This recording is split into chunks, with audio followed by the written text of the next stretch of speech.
il n'y a pas de meilleur récit que le récit de l'amour, nous dira Johnny, et c'est à cela donc qu'il va se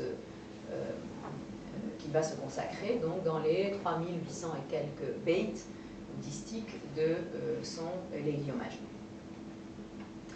Alors, comme je vous l'ai dit, Jami s'est inspiré bien sûr de Nizami et d'Amir Khosrow, mais il a, je dirais, réintroduit dans l'histoire des éléments de l'espace nomadique et désertique dans lequel se passe l'histoire.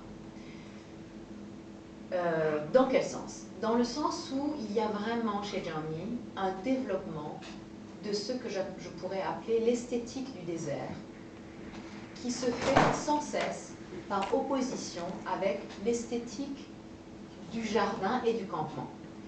Je veux dire par là que le jardin est présent dans l'œuvre de Jami, mais il est présent de manière qui est directement liée à l'action de l'amour dans les personnages. C'est-à-dire que quand Majnun rend visite à Layli dans son campement, et il utilise très souvent le mot d'ailleurs pour dire la tribu, Jami utilise très souvent le mot arabe, qui est passé en persan classique, mais qu'aujourd'hui on n'utilise plus tellement en persan moderne, qui est le mot hay. Or, hay, ça veut aussi dire vivant. C'est la même racine qui a donné le mot vivant. Et on voit bien pourquoi les Arabes appelaient le campement ou la tribu hay. Parce que par opposition au désert, où on était exposé à une mort certaine si on vivait seul, ce que va assumer Majnun, en fait. Il va s'exposer à une mort certaine, mais il ne va pas mourir, parce que précisément, il est lui-même le vivant. Et il est le vivant parce qu'il est dans l'amour. Donc il peut vivre dans le désert, il n'y a aucun problème.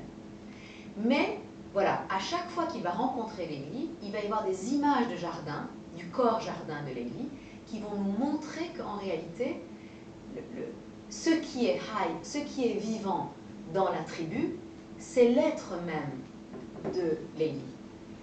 Ce qui est vivant dans Majnun, c'est son amour pour Layli.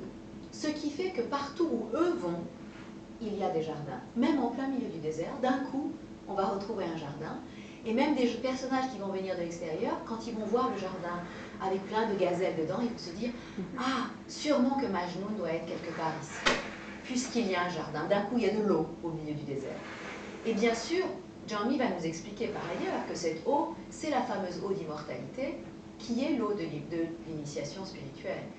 Et c'est pourquoi Majnun va être, par exemple, comparé à Khezr, au prophète Khezr, le prophète verdoyant, celui qui est le gardien de l'eau d'immortalité, de même que Layli elle-même va devenir Khezr, aussi la verdoyante, la prophétesse verdoyante. Donc il y a vraiment cette esthétique du désert et du jardin, par contraste, qui est développée par Jami d'une manière vraiment magistrale, parce qu'on voit que vraiment il sait comment construire sa narration pour nous faire ressentir à quel point ce monde dans lequel notre âme est jetée est un désert, et à quel point, si nous voulons survivre dans le désert du monde, ne pas nous dessécher, ne pas mourir de la sécheresse finalement de ce qui fait la vie, l'essence même de la vie, eh bien, il faut entrer dans l'entreprise de l'amour. Il faut entrer dans l'amour. Et pour pouvoir entrer dans l'amour, il faut bien sûr rencontrer la beauté, c'est-à-dire rencontrer le guide théophanique. Et c'est le rôle que va jouer Layli pour Majnun dans l'œuvre de John. Et alors cette esthétique du désert, il va aussi la développer en développant, en mettant en exergue l'importance du chameau. Alors, il y a un nombre de chameaux. Alors, évidemment, il ne s'agit pas de chameaux, hein, il s'agit de dromadaires, parce que nous sommes dans le désert du Nage, et que dans le désert du Nage, il y a des dromadaires. Mais là, j'ai fait une grande note, parce que j'ai fait quand même 450 notes à la traduction. Ne vous inquiétez pas, c'est à la fin, vous n'êtes pas obligé de les lire si vous n'avez pas envie. Mais enfin, il y a une grande note sur les chameaux, parce que il y a beaucoup voilà, le chameau est un personnage, vraiment un personnage. D'ailleurs, je devrais être plus précise, la chamelle.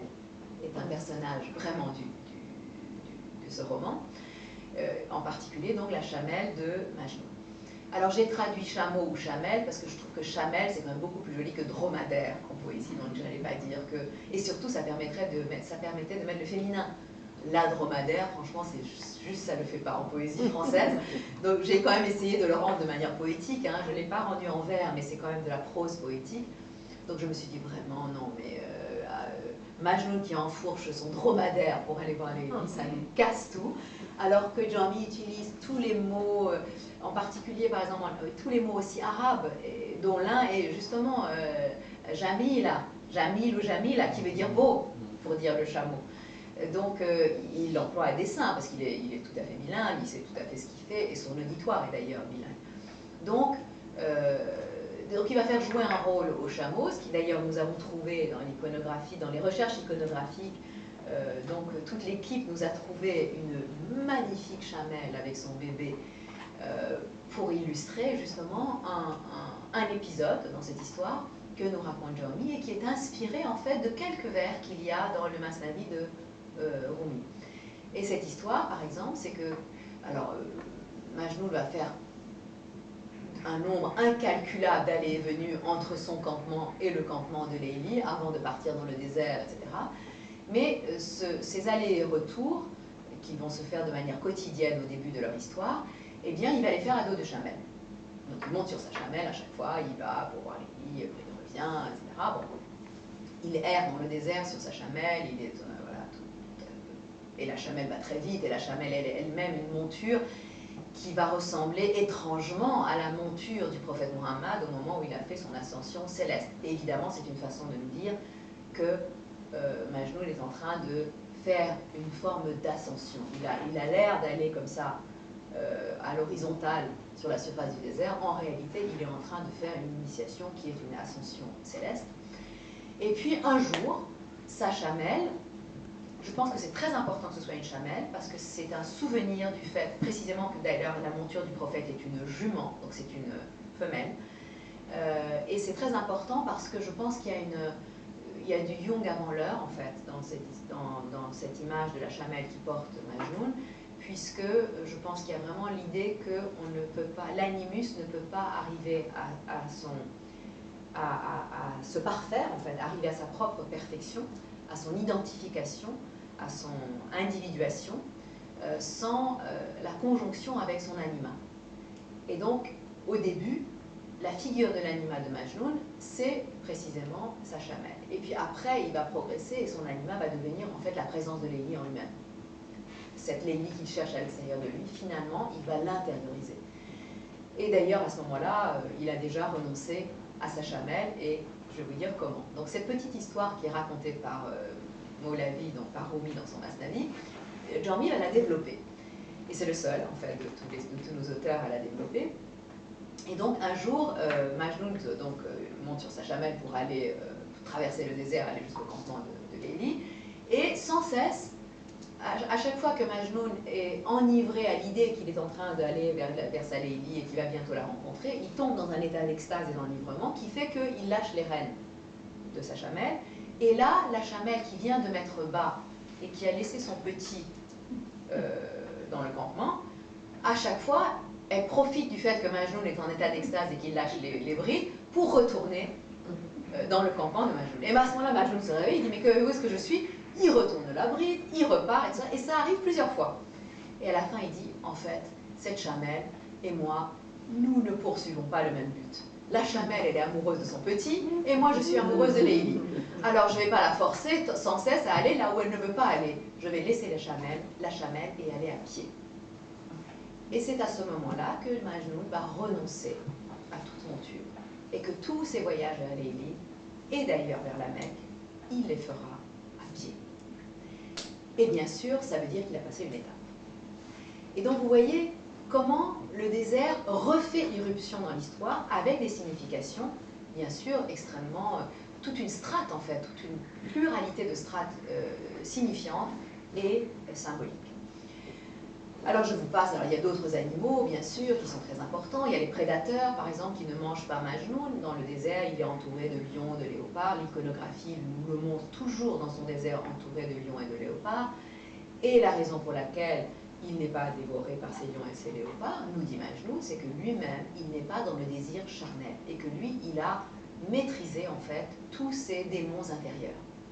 Tous ces lions, ces léopards, les loups, tout ce qu'il y a de mauvais en lui-même, il les a dominés, et c'est la raison pour laquelle les animaux sauvages ne le dévorent pas.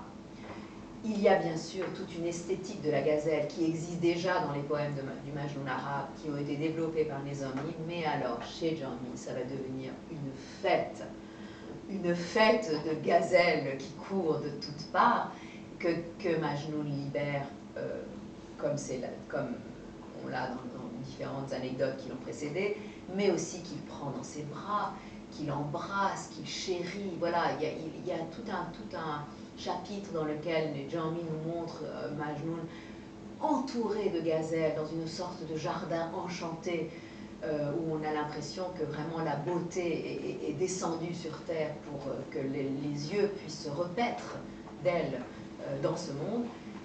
Donc la gazelle a une importance très grande, et bien sûr la gazelle, c'est la métaphore de Lélie. Et ce qui est très beau dans le récit de Jami, c'est qu'on voit vraiment Majnoun en train de prendre dans ses bras et de donner des baisers à ces gazelles, comme s'il avait pris le corps de la métaphore elle-même dans ses bras. Donc vraiment la métaphore s'incarne au fond dans les gazelles. Donc il y a tous ces mouvements qui se font, et c'est aussi une façon de nous montrer, de la part de Jami, que la métaphore n'est pas quelque chose